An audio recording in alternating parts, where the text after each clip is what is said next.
Welcome back to Dronacharya IAS YouTube channel. I am Dr. Daman Benipal and I'll be presenting you today daily editorial analysis. इस video lecture में हम आज का important article discuss करेंगे जो कि हमारी UPSC preparation point of view से इम्पॉर्टेंट है. So let's begin with today's video.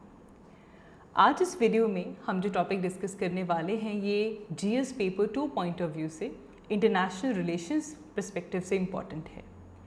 It is about India and European Union's ties. इसे लेकर काफ़ी अच्छा आर्टिकल आज द हिंदू न्यूज़पेपर में भी आया है, इंडियन एक्सप्रेस में भी आया है. And the reason of discussing this India EU ties is the fact that as we celebrated our 75th year of independence, we have also completed 60 years of our diplomatic relations with European Union.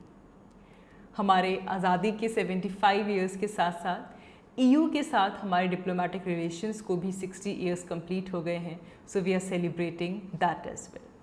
And therefore it is important for us to understand that how our relations evolve with European Union. कौन कौन से ऐसे हमारे areas of cooperation हैं, वो कौन कौन सी ऐसी पार्टनरशिप्स हैं जो कि इंडिया और यूरोपियन यूनियन के बीच में चल रही हैं. And what are the challenges and what is the way forward for India and European Union's relations, the diplomatic ties. So let's begin with this article. सबसे पहले हम डिस्कस करेंगे एवोल्यूशन. नाउ ये जो इंडिया और यूरोपियन यूनियन के बीच में जो कोऑपरेशन एग्रीमेंट था, this was signed in 1994 and ये कॉपरेशन एग्रीमेंट अल्टीमेटली एक बायलेटरल रिलेशन में कन्वर्ट हुआ. एंड पहले ये सिर्फ और सिर्फ ट्रेड और इकोनॉमिक कॉपरेशन को लेकर एक एग्रीमेंट था, but it went beyond trade and economic cooperation as well.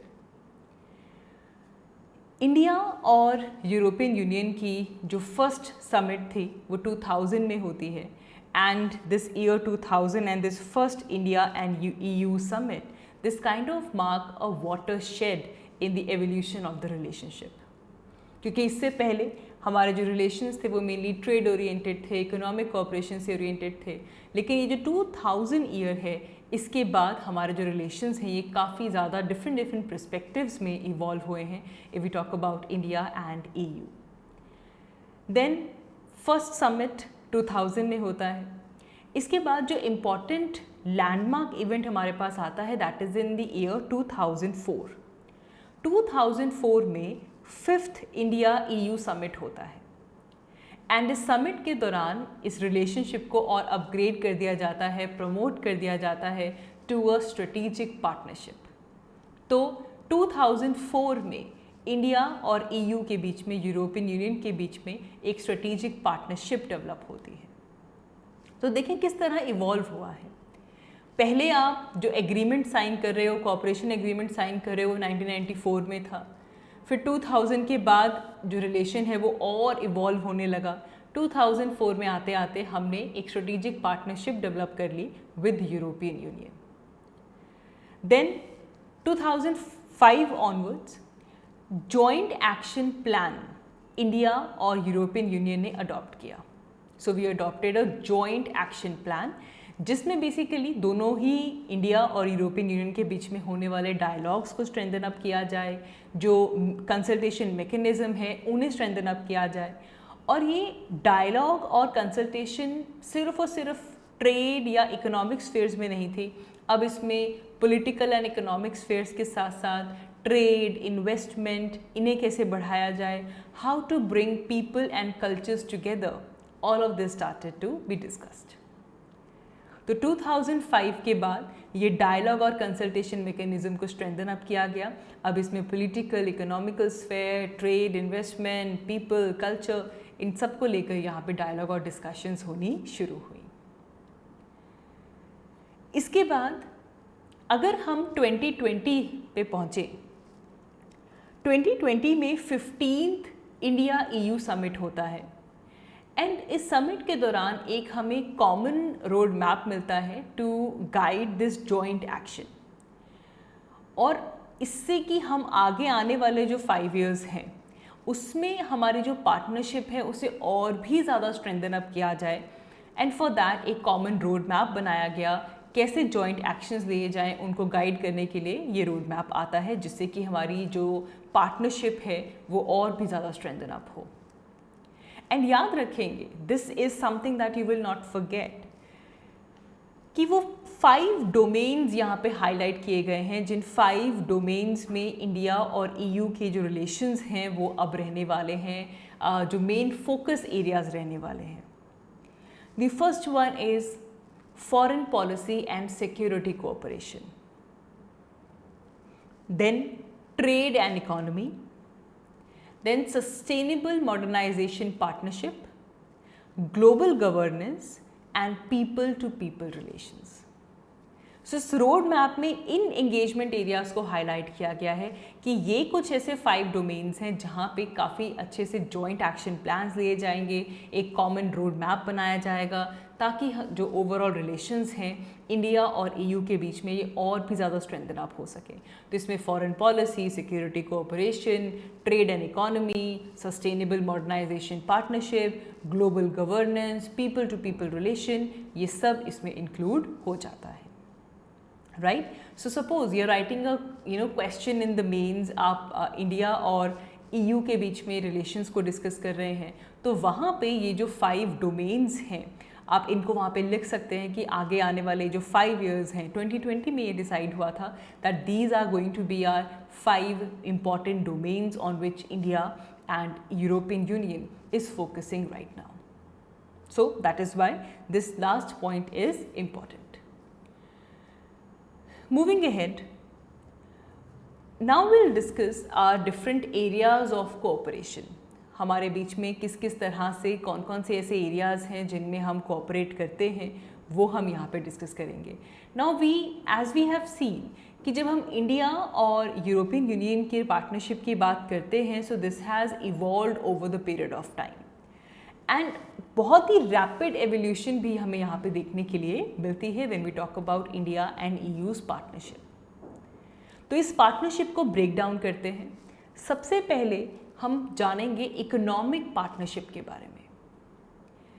Economic partnership का अंदाज़ा हमें बायलैटरल ट्रेड से बेहतर पता लग जाता है ना। अगर हम इंडिया और EU के बायलैटरल ट्रेड की बात करें, so in the year 2021 and 2022 the trade has surpassed $116 billion. So this number is huge.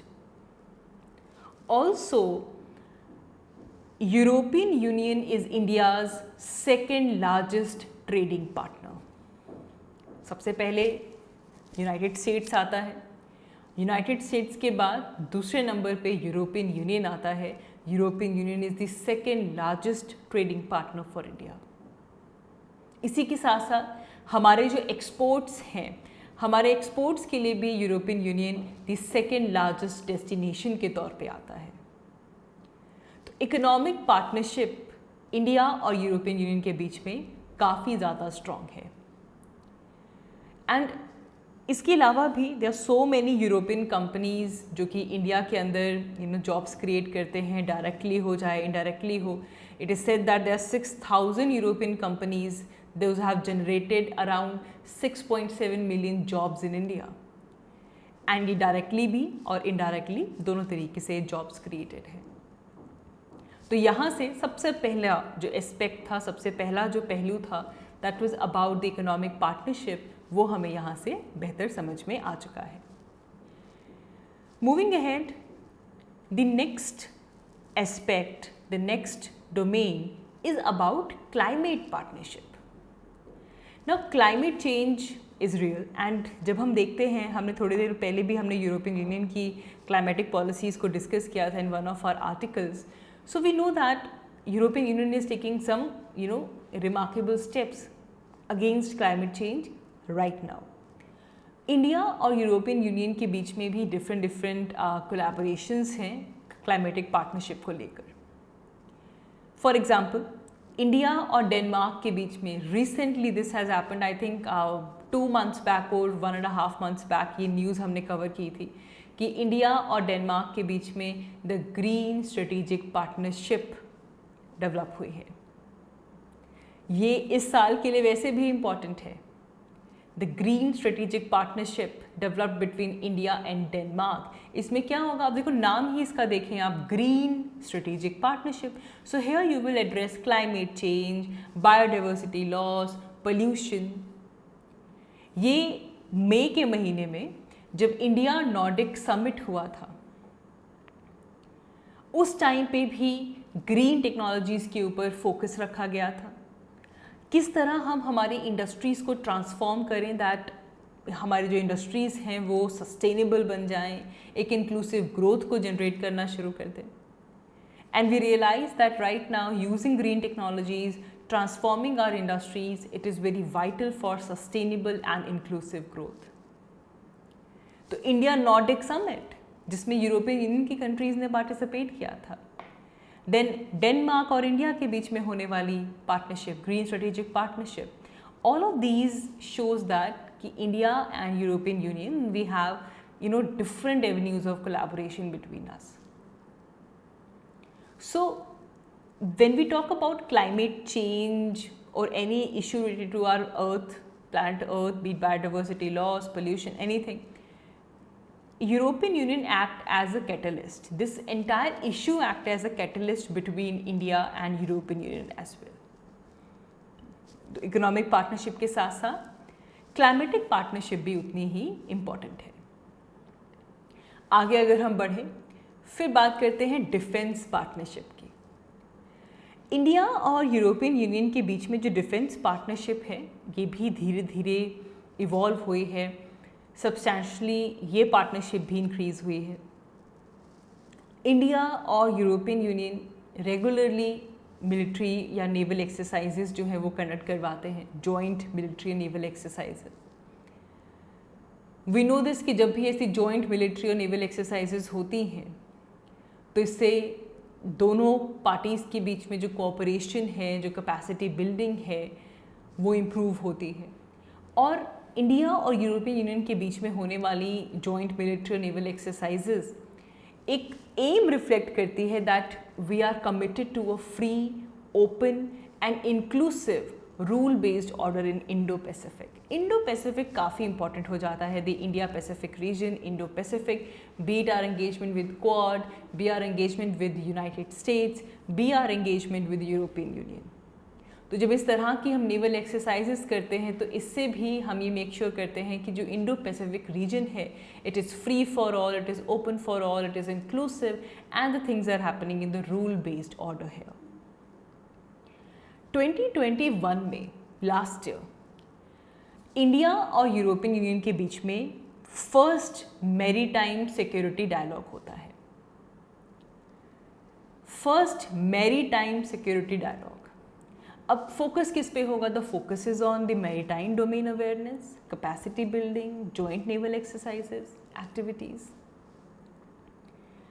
France, which is part of European union, France की जब बात करते हैं तो राफेल फाइटर जेट्स याद आते हैं.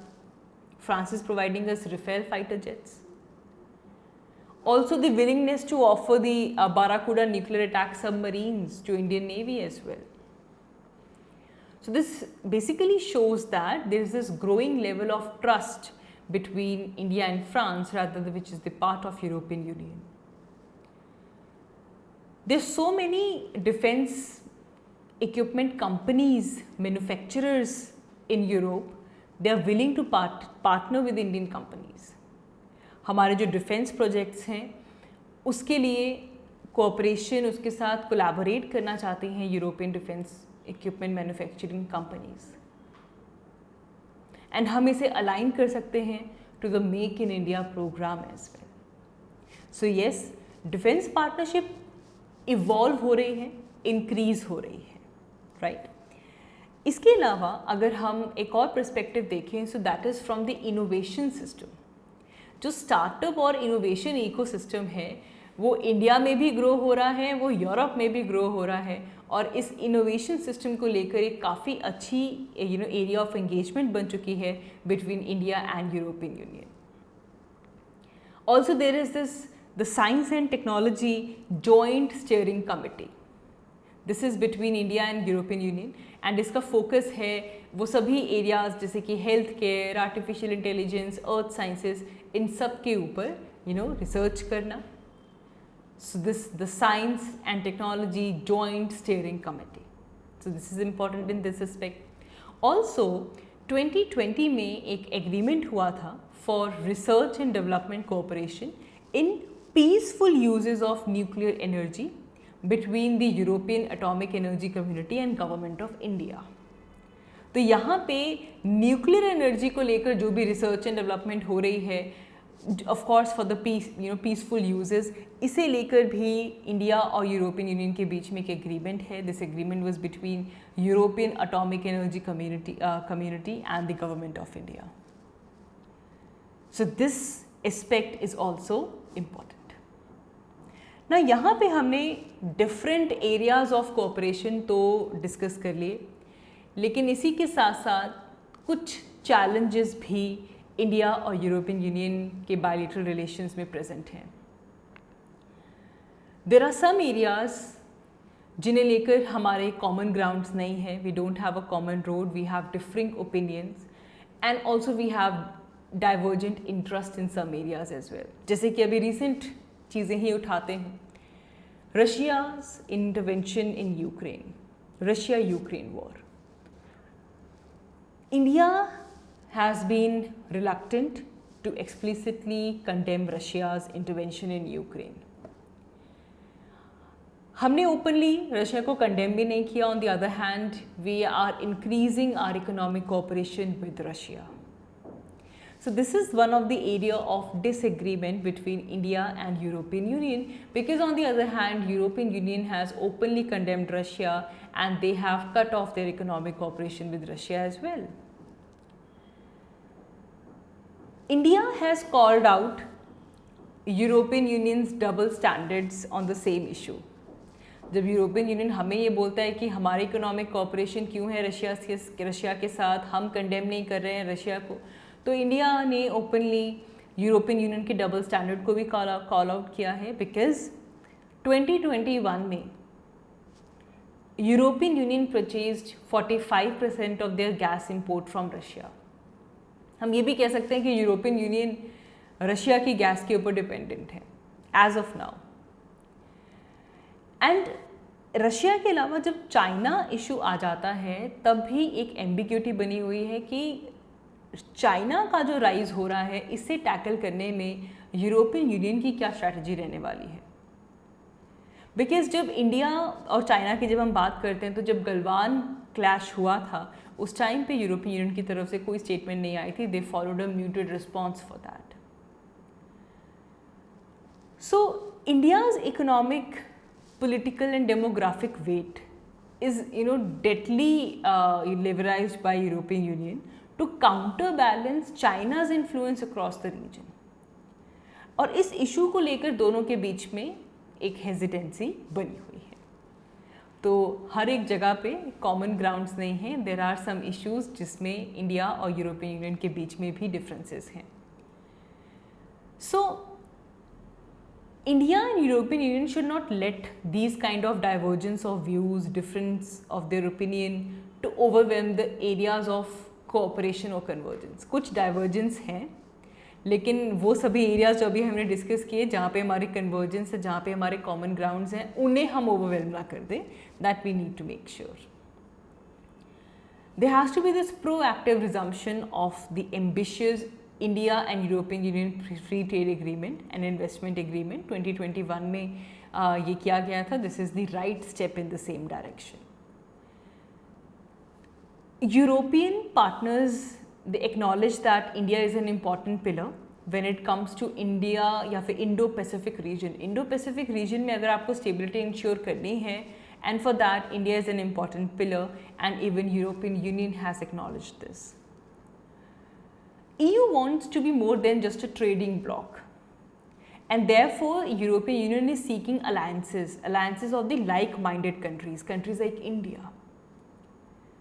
So at last we can say that India and European Union are political and economic poles, especially in this increasingly multipolar world. We have multiple poles in this world. So in this multipolar world, India and European Union, we are, that political and economic poles, and our ability to work together can shape the global outcomes. And therefore, the area of common grounds, the area of convergences are very important when we talk about India and European Union's ties.